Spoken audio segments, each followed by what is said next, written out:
اور یہ دیکھیں ڈاکٹر طاہر قادری صاحب اپنی ویڈیو میں بیان کر رہے ہیں کہ غوث پاک کا دھوبی تھا. امداد اللہ مہاجر مکی رحمۃ اللہ علیہ نے بیان کیا، ان کی سند سے بیان کر رہا ہوں، جو اکابر علماء دیوبند کے پیر مرشد اور جن کے ملفوظات کو مولانا اشرف علی تھانوی صاحب نے مرتب کیا ہے.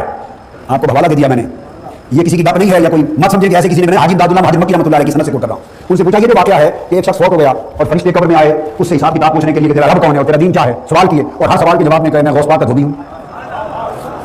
وہ پوچھے تیرا رب کون ہے، وہ کہے میں حضور غوث پاک کا دھوبی ہوں. وہ پوچھے تیرا دین کیا ہے، وہ کہے میں غوث پاک کا دھوبی ہوں. تو فرشتوں نے اللہ تعالیٰ سے پوچھا اس سے کیا سلوک ہے، فرمایا بخش دو، چھوڑ دو. یہ کہتا ہے جی میں جو بیان کر رہا ہوں وہ تصوف ہے اور اللہ معافی دے، اور کہتا ہے دلیل یہ ہے کہ اشرف تھانوی صاحب نے بھی نقل کیا ہے. یعنی ہمارے مخالفین بھی وہ تمہارے لیے دلیل ہوں گے، ہم تو تم دونوں کو صوفی، پیچھے تمہاری منڈ ایک ہی ہے، امداد اللہ مہاجر مکی. یہ سارا سب کانٹیننٹ میں تصوف کا گند پھیلانے والے جو بڑے لوگ ہیں ان میں سے ایک وہ ہے. کہتے ہیں امداد اللہ مہاجر مکی نے بھی سرٹیفائی کیا، اشرف تھانوی صاحب نے بھی بیان کیا کہ غوث پاک کا دھوبی تھا. اور یہ طاہر قادری صاحب کہہ رہے ہیں یہ والے واقعات اصلی ہیں، اصلی بھی لو سامو. تو کہتے ہیں مرنے کے بعد جب فرشتے قبر میں آئے اور ان کے بزرگوں نے کیمرے میں وہ ساری ویڈیو ریکارڈ کر لی. بھئی قبر کے اندر کون دیکھ رہا ہے کہ فرشتوں کے ساتھ کیا گفتگو ہوئی ہے. تو انہوں نے اپنے کیمرے میں کوئی ریکارڈنگ کی ہوئی تھی. اس میں پتا چلا کہ جب فرشتے آئے، فرشتوں نے پوچھا من ربو کا، تو اس نے کہا میں غوث پاک دا دھوبی ہوں. یہ واقعہ یہ سارے بیان کر رہے ہیں، حنیف قریشی صاحب بھی بیان کر رہے ہیں، ڈاکٹر طاہر قادری صاحب بھی، وہ پیر اجمل قادری بھی، پتہ نہیں کون کون لوگ اس واقعے کو بیان کر رہے ہیں مزے لے لے کے. اور پھر کہتے ہیں تھانوی صاحب نے لکھا. اور لے جاؤ تھانوی صاحب نے اسی کے سمجھنے ہیں یار. اسی انہوں نے بڑھیا کچھ نہیں سمجھتے تھے، ہم پہ کس چیز کا روب ہے. تو پوچھا گیا کہ تیرا دین کیا ہے، انہوں نے کہا میں غوث پاک کا دھوبی ہوں. تو فرشتوں نے کہا کہ یا اللہ یہ تو بندہ قابو نہیں آ رہا، کیا کریں. تو پھر اللہ تعالیٰ نے کہا اس کو چھوڑ دو. یہ اندازہ کریں کہ اس میں یہ بھی الفاظ ہیں، وہ دھوبی کہتا ہے مجھے کچھ پتا نہیں، میں غوث پاک کا دھوبی ہوں. یہ آپ نے ذرا الفاظ غور سے یاد رکھنے ہیں. اور یہ اشرف تھانوی صاحب نے بھی نقل کیے ہوئے ہیں. وہ کہتا ہے مجھے کچھ پتا نہیں، یعنی پوری زندگی کپڑے دھوتا رہا، اسے اللہ رسول کا تعارف نہیں غوث پاک نے کروایا. 3 یار جملے ہی رٹوانے تھے نا. اچھا تھانوی صاحب نے امداد اللہ مہاجر مکی نے اس کی تعویل کی کہ یہ جو وہ کہہ رہا تھا نا میں غوث پاک کا دھوبی ہوں، تو یہ کہہ رہا تھا فرشتوں مجھ سے کیا پوچھتے ہو، میں تو غوث پاک کا دھوبی ہوں، تو یقیناً میں سب کچھ جانتا ہی ہوں. اور انہوں نے سمجھا کہ فرشتے جو ہے نا وہ کوئی انسانوں کی طرح بیہیو کرتے ہیں. او بھائی وہ تو کمپیوٹر پروگرامنگ والا چکر ہے، غلط بٹن دب گیا تھوڑا آئے گا جے. ہاں. اور یہ جو انہوں نے لکھا نا اس نے کہا مجھے کچھ پتا نہیں.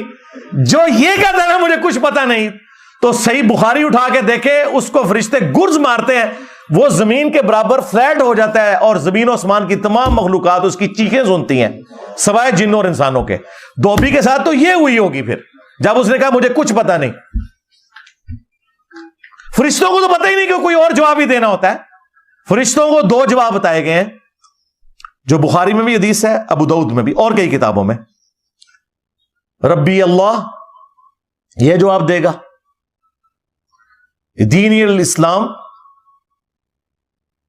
اور تیسرا ہوا محمد رسول اللہ، وہ اللہ کے رسول محمد صلی اللہ علیہ وآلہ وسلم جن کا تم مجھ سے پوچھ رہے ہو، کیونکہ اس میں الفاظ ہے الذی بعث فیکم، جن کو اللہ نے تم میں مبعوث کیا تھا.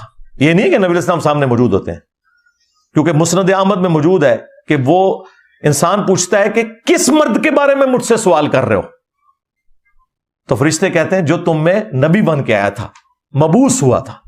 پھر وہ کہتا ہے ہوا محمد رسول اللہ، ہاذا محمد رسول اللہ نہیں، کہتے ہیں ہاذا کا سیگا ہے، حاضر رجل، تو اس کا مطلب حضور وہاں موجود ہے. سرکار جواب میں ہاذا کا سیگا نہیں ہے، جواب میں ہوا محمد رسول اللہ، 3rd پرسن. ہاذا سے مراد الذی بعث فیکم ہے، یعنی جس کو ہم ذکر کر رہے ہیں کہ مبعوث ہوا تھا. اور تیسرے میں وہ کہتا ہے کہ اللہ کے رسول ہے.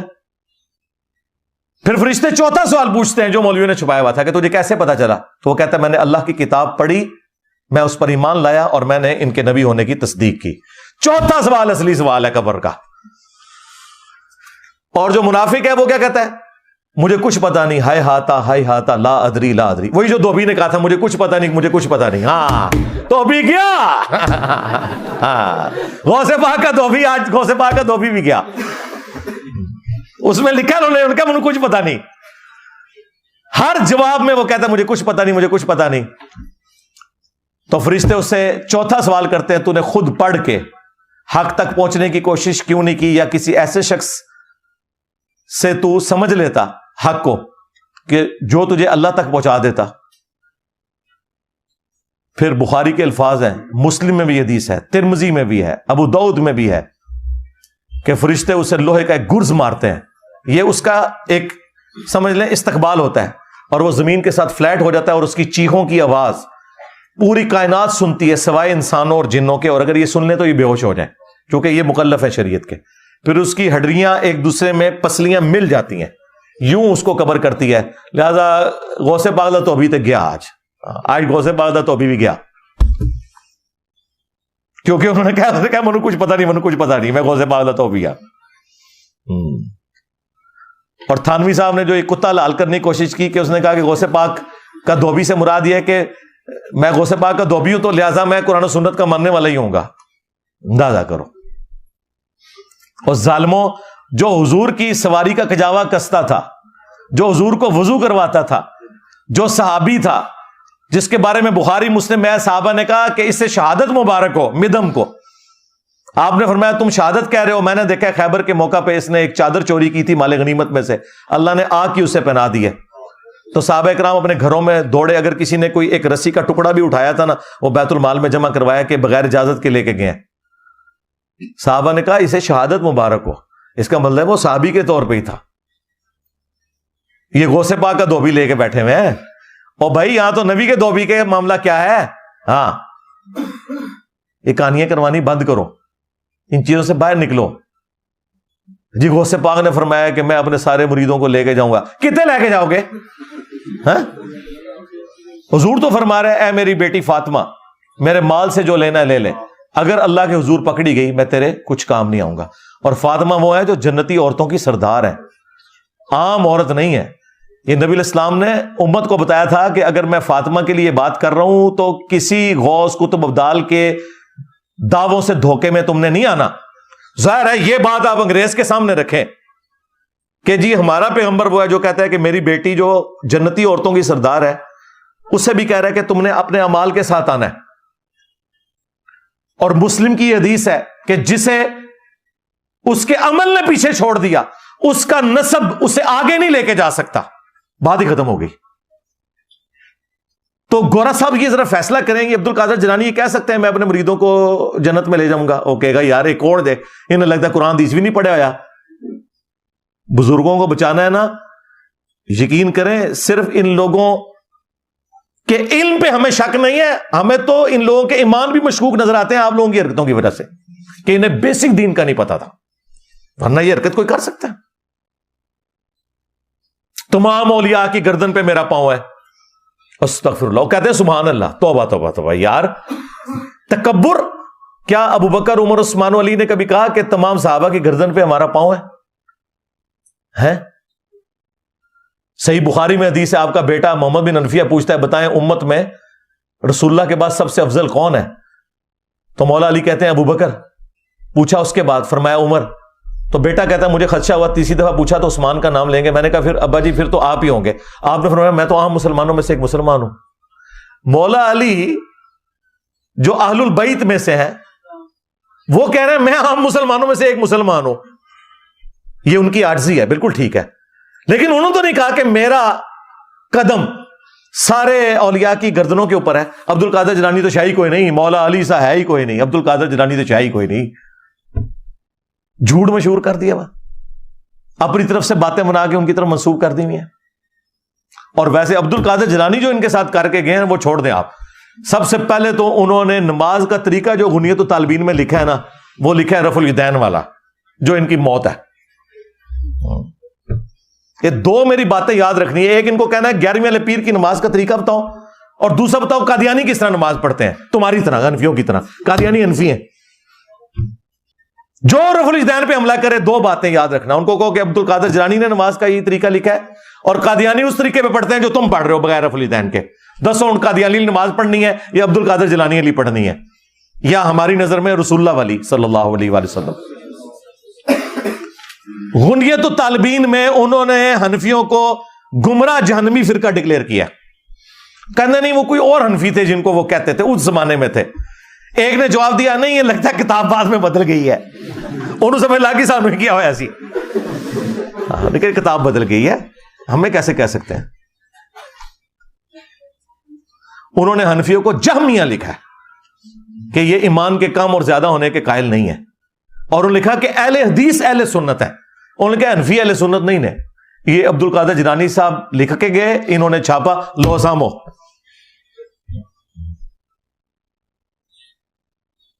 تو ان بزرگوں کی طرف جو صحیح باتیں بھی منسوب ہیں وہ بھی ان کے کسی کام کی نہیں ہیں, وہ بھی ان کے بھی خلاف ہیں.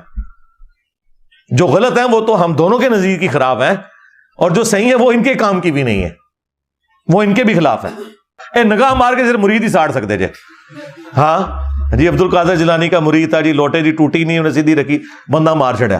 شیخ عبد القادر جیلانی کو کچھ لوگ ملنے کے لیے آئے, تو جب ان کے پاس پہنچے تو ان کا ایک جو غلام تھا اس نے لوٹا جو رکھا تو لوٹے کی ٹوٹی قبلہ کی طرف نہیں کی. تو شیخ عبد القادر جیلانی غوث پاک سرکار رضی اللہ تعالیٰ عنہ کو اس پر ملال ہوا, تو آپ نے جلال سے اس کی طرف دیکھا تو وہ آپ کی نگاہ کی تاب نہ لاتے ہوئے جاں بحق ہوا. اور مرید آپ بھی گیا بچارہ, اور بابے نو بھی لے گیا کیونکہ قتل نحق ہو گیا نا. کہتے نہیں موسیٰ علیہ السلام سے بھی بندہ مار گیا تھا نا, تو موسیٰ علیہ السلام نے تو توبہ کی ہے, قرآن میں آیا. شیخ عبد القادر جیلانی کی توبہ دکھاؤ یہ بندہ مارنے پہ کدھر ہے.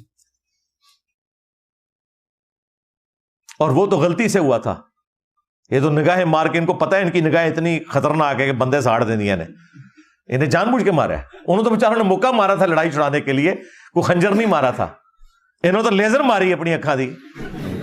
مجھے لگتا ہے یہ ساری ہالی ووڈ کی فلمیں جو ہے نا یہ بزرگوں کو ہی دیکھ کے بنائی گئی ہیں, آنکھوں سے لیزر نکال کے. کہانیاں بنائی ہوئی ہیں, بناؤ جتنی مرضی بناؤ, جھوٹ بولو اور بولو, یہ وہی ہے, بولتے جاؤ. اور تیل قادری صاحب ماشاءاللہ جو واقعات خود بیان کرتے رہے ہیں, اللہ معافی دے. یہ دھوبی والا واقعہ تو وہ ہر دفعہ چسکے لے لے کے بیان کرتے ہیں. پھر انہوں نے ایک ویڈیو میں واقعہ بیان کیا کہ مولانا روم کے ایک خادم تھے, مولانا روم کے مہمان آ گئے تو لکڑیاں نہیں تھی پکانے کے لیے, تو انہوں نے اپنی ٹانگ کے اوپر تیل چھڑکا اور اس ٹانگ کو آگ لگا کے ہنڈیاں پکا لی, اندازہ کریں. اور صبح اٹھے تو ٹانگ بالکل ٹھیک تھی. پھر انہیں مزہ آنا شروع ہو گیا, وہ جب بھی مہمان آتا تھا اپنی ٹانگ کو آگ لگاتے تھے. تو وہ مولانا روم کے ایک خلیفہ تھے حضرت آتش باز ولی, تو اس کے پاس لکڑیاں ختم تھیں. تو وہ پھر انہوں نے یہ نہیں کہا کہ لکڑیاں نہیں ہیں اور کھانا نہیں پک سکتا, آرڈر لے لیا اور تیل اٹھا کے اپنی ٹانگ پر کپڑوں پر اپنے اوپر ڈال دیا, اپنی ٹانگوں پر اور کپڑوں پر ڈال کر آگ لگا دی, اور ٹانگوں پر تو کپڑے جلتے رہے اور ٹانگ جلتی رہی اور تیل ڈالتے رہے, تو ٹانگ جلا کر تو کھانا گرم کر دیا. آپ نے بھی نہیں پوچھا کہ یہ رات کو کیسے کر لیا, بس چپ کر گئے. صبح جب اٹھا باورچی تو ٹانگیں ٹھیک تھی, رات کو جل گئی تھی چربی خون سب, اور صبح ٹھیک تھی. اس کے بعد جب بھی کبھی رات کو اس کو وہ لذت آئی اپنے آپ کو یہ جلانے میں اپنے شیخ کے لیے, اس کی رضا کے لیے, کہ پھر جب کبھی لکڑیاں ختم ہوتی تو وہ لکڑیاں رات کو نہیں لاتا تھا اور دعا مانگتا کہ کاش آج کوئی ان کے محبوب مہمان آ جائے, اور پھر جلا کے اپنے آپ کو جلا کے کھانا پیش کروں. تو وہ ایسا ہی کرتا. مولانا روم کو تیل تے دریافت کو نہیں ہویا.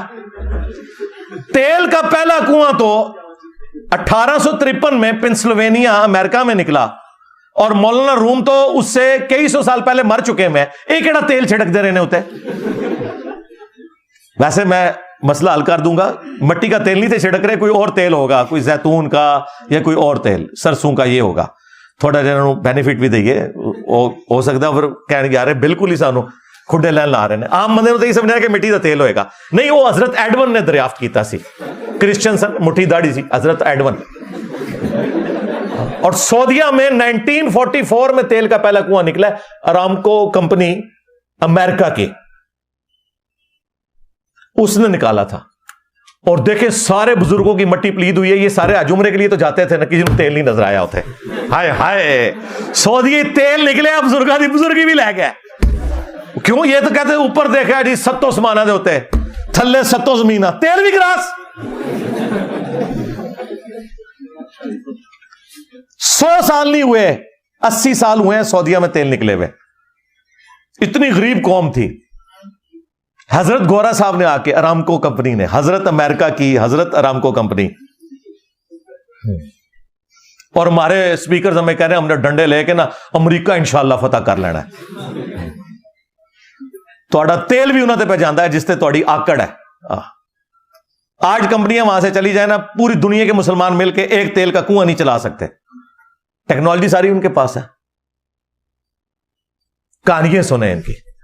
تو یہ ڈاکٹر طیب القادری صاحب یہ ساری کہانیاں خود بیان کرتے ہیں. پھر وہ تذکرۃ الاولیاء میں جو ایک کہانی تھی وہ تو خود بیان کی ہوئی ہے ڈاکٹر طیب القادری صاحب نے, کہ 7 سال تک رابعہ بصریہ لڑکتی ہوئی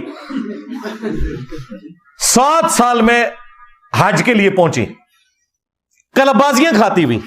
ہاں یہ انہوں نے کہا لڑکتی ہوئی, اس لیے کعبہ ان کے استقبال کے لیے آ گیا تھا. اچھا کعبہ اور رابعہ بصریہ کے استقبال کے لیے آیا ہے, اور صلح حدیبیہ کے موقع پر صحابہ کرام آنسوؤں کے ساتھ حدیبیہ سے واپس چلے گئے ان کے استقبال کے لیے, اور رسول اللہ کے استقبال کے لیے کعبہ نہیں آیا. کتنے دماغ پہنچا دیکھو انجینئر دا, اوئے ہوئے ہوئے ہوئے. رابعہ بصریہ کے لیے آ گیا, اور کہتے ہیں مسلسل لڑکتی رہی 7 سال تک, یعنی نہ پیشاب, نہ کھانا, نہ پینا, نہ نماز. اور سب سے بڑھ کے یہ کون سی عبادت ہے کہ لڑک کے آپ نے, اور ایک عورت ذات جمناسٹک کی پلیئر تھی وہ, اس زمانے میں تو یہ تہمت پہنی ہوئی ہوتی تھی. ظاہر ہے یہ رابعہ بصریہ کا زمانہ جو ہے وہ 2ری صدی ہجری کا ہے, 1200 سال پرانی بات کر رہے ہیں. اور ڈاکٹر طیب القادری صاحب مزے لے لے کے سنا رہے ہیں. لہذا یہ قادری صاحب نے جو امت کو دھوکہ دینے کی کوشش کی کہ بزرگوں کی کتابیں بدل گئی ہیں, ڈاکٹر صاحب جو چیزیں آپ نے خود بیان کی ہوئی ہیں ان کا آپ کیا بنائیں گے؟ یہ چیزیں تو وہ ہیں جو آپ نے خود بیان کی ہوئی ہیں. ایک ویڈیو نہیں, میں تو 10 گھنٹے اور بول سکتا ہوں جو آپ نے ویڈیوز میں واقعات سنائے ہوئے ہیں کہانیوں والے, بزرگوں کی طرف منسوب. جی عبد القادر جیلانی کے پاس ایک عورت آئی, اس کا بچہ ان کے پاس پڑھ رہا تھا, اور وہ مرغا کھا رہے تھے, اور وہ دال سے روٹی کھا رہا تھا.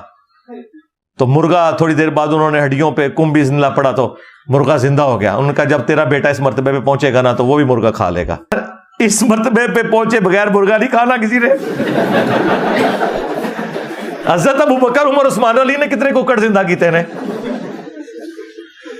چلو نبی علیہ السلام نے کو مرغا زندہ کیا ہے, وہ کوئی روایت دکھا دو. کہ ظاہر ہے کہ بزرگ تو حضور کی سنت پہ ہوتے تھے نا, تو حضور بھی پھر یہی کرتے ہوں گے نا کہ نبی علیہ السلام خود مرغا کھاتے ہوں گے اور اپنے مریدین کو جو ہے وہ سوکھی روٹی کھلاتے ہوں گے. ہاں یہ ذرا بتاؤ کہ یہ عبد القادر جیلانی نے کس نبی کا کلمہ پڑھا ہوا ہے, یہ کس نبی کی سنت پہ چل رہا ہے؟ صحابہ نے تو 1 پتھر باندھا ہوا تھا, خندق کے موقع پر نبی نے 2 پتھر باندھے ہوئے تھے. تمہارے بزرگ کس نبی کے طریقے پہ ہیں؟ آؤ ٹیکنیکلی بھی ذرا بتاؤ. تمہارے بزرگ مریدوں کو جلا کے راکھ کر دیں, اور بخاری مسلم میں ہے کہ ہمارے نبی علیہ السلام, انس ابن مالک کہتے ہیں 10 سال حضور کے ساتھ رہوں, چھوٹا سا بچہ تھا 10 سال کا, ام سلیم میری والدہ چھوڑ گئی کہ آپ کی خدمت کرے گا. میں گھر کے کام کاج کے لیے جب نکلتا حضور مجھے بھیجتے تو میں جا کے بچوں میں کھیلتا, بھول ہی جاتا. نبی صلی اللہ علیہ وسلم نے کبھی مجھے نہیں ڈانٹا, کبھی یہ نہیں کہا تو نے یہ کام کیوں کیا, کیوں نہیں کیا. اور تمہارے عبد القادر جیلانی تمہارے بقول مریدوں کو جلا کے راکھ کر دیں, اور خود مرغے کھاتے ہیں اور مریدوں کو دال کھلاتے ہیں. لہذا یہ آج کل جو کر رہے ہیں نا یہ بالکل ٹھیک کر رہے ہیں. یہ ڈبا پیر نہیں جے, یہ بھی اصلی پیر جے. وڈے بھی یہی کچھ سن, آپ ککڑ کھاندے سن, دوسرے نو دالا کھواندے سن. آج آپ کہتے ہیں نا یہ پجاروں میں پھرتے ہیں مرید, اور پرانے بزرگ پرانے بھی تو دیکھو نا ککڑ پہ کے کھا رہے جو, انہوں نے دالا پہ کھواندے جے. کتنے دماغ گیا میرا, اوہ پہ گیا جے تھوڑے بزرگوں, وہ پہ گیا جے. اور یہ وہ باتیں جو آپ نے ہمیں بتائی ہیں, یہ میں نے کوئی غار سے نہیں ڈھونڈ لی باتیں, یہ آپ لوگوں نے ہمیں بتائی ہیں کہ یہ ہوتا تھا. یہ تو میرا فیوریٹ ٹاپک ہے, اور کیونکہ دنیا میں تبدیلی اسی وجہ سے آئی ہے اللہ کے فضل سے. ہاں مڑ کر کے کچھ نہیں چاہنا, اس دن چ رکھنا, لما پا لینا سارے بابیاں نو اسی انہوں نے مننے والے نو اور کہنے ہاں بھی توبہ کرو, قرآن و سنت کے راستے پہ آ جاؤ, ادروائز یہی بےعزتی تمہاری ہوتی رہے گی, کیونکہ ہم نے دین کو بچانا ہے. تم لوگ کافر ہو کے مر جاؤ, ہندو ہو کے مر جاؤ, کرسچن ہو کے مر جاؤ, کوئی مسئلہ نہیں, لیکن جب اسلام کا نام لوگے پھر تمہیں ہم غداری نہیں کرنے دیں گے دین کے ساتھ. لوگ پوچھتے ہیں نا کہ انجینئر صاحب قرآن میں ہے وَلَا تَسُبُّوا الَّذِينَ يَدْعُونَ مِن دُونِ اللَّهِ کہ لوگوں کے جھوٹے خداؤں کو گالی مت دو, وہ انجانے میں تمہارے سچے خدا کو گالی دیں گے. پہلی تو بات ہے میں تمہارے بابوں کو اس قابل بھی نہیں سمجھتا کہ انہیں گالی دی جائے, کیوں دیں, اس کے بغیر ہی وہ میں نے مار دیے ہیں بغیر گالی دیے, تو اس ویپن کی تو ضرورت نہیں, گالیاں تو تم لوگ دیتے ہو. دوسری بات یہ کافروں کے بارے میں ہے کہ کافروں کے جھوٹے خداؤں کو گالی نہیں دینی, غداروں کے بارے میں نہیں ہے. ہاں انڈیا کا فوجی پاکستان میں پکڑا جائے تو اس کو اقوام متحدہ کے رولز کے مطابق امان ملے گا, وکیل ملے گا. پاکستان کا فوجی غداری کر دے تو پھانسی چڑھے گا, کیونکہ وہ پاکستان کا فوجی ہے. لہذا جو مسلمان ہو کے رسول اللہ کے ساتھ غداری کرے گا اس کی سزا اور ہے, کافر کی اور ہے.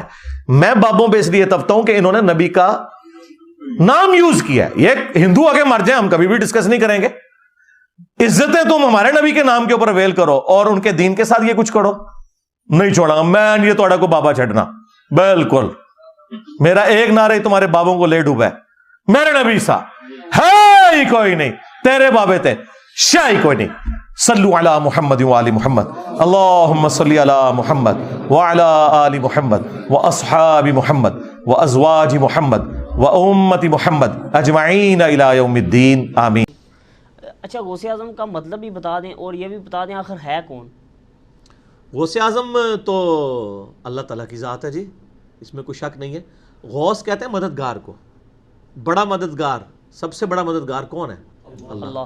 ہاں انڈیا پاکستان بنگلہ دیش میں شیخ عبد القادر جیلانی کی طرف ہمارے دیوبند اور بریلوی علماء نے ان کو منسوب کیا ہوا ہے, ان کو غوث اعظم کہتے ہیں. اشرف علی تھانوی صاحب بھی غوث اعظم لکھتے ہیں اور اس طریقے سے حمزہ بریلوی صاحب بھی ان کو غوث اعظم لکھتے ہیں. غوث اعظم اللہ ہی ہے, یہ تو غوث ہے ہی نہیں ہے, تو اعظم کیا ہے؟ ان کا نام تھا شیخ عبد القادر جیلانی, وہ گیلانی بھی بولتے ہیں, وہ گاف جیم بن گئی ہوئی ہے. تو شیخ عبد القادر جیلانی کی طرف یہ منسوب کیا. المتوفہ 561 ہجری, ایک عالم دین گزرے ہیں 6ٹھی صدی ہجری کے اندر, 561 ہجری میں فوت ہوئے. ان کے اوپر میرا ایک کلپ بھی ہے, شیخ عبد القادر جیلانی رحمۃ اللہ علیہ 11، بلکہ اس کا نام ہے 11ویں والے پیر کی نماز کا طریقہ, اسے صرف 11ویں کھانے کے لیے ہے. تو وہ غوث اعظم ان کو ویسے کہتے ہیں, انہوں نے کہیں نہیں کہا, نہ ان کو کسی نے کہا ہے, یہ لوگوں نے ان کی طرف منسوب کیا. یہ لقب غلط ہے, یہ لفظ استعمال نہیں کرنا چاہیے. یہ ساری ٹرمنالوجیز جو اعظم اور ان بڑی بڑی جو ہیں یہ یعنی اگر تکوینی امور سے تعلق رکھتی ہیں تو وہ اللہ کی طرف منسوب ہوں گی, اگر وہ دین کے امامت کے پوائنٹ آف ویو سے ہیں تو وہ نبی علیہ السلام کی طرف منسوب ہوں گی, اور کسی کی طرف نہ منسوب کریں. ان لوگوں نے کبھی حضرت علی علیہ السلام کو تو غوث اعظم نہیں کہا, کبھی بھی نہیں کہیں گے, کیونکہ انہوں نے ٹرم بنائی ہے. اور پھر آپ دیکھیں انہوں نے یہ مشہور کیا ہوا ہے کہ چوں محمد درمیان انبیاء,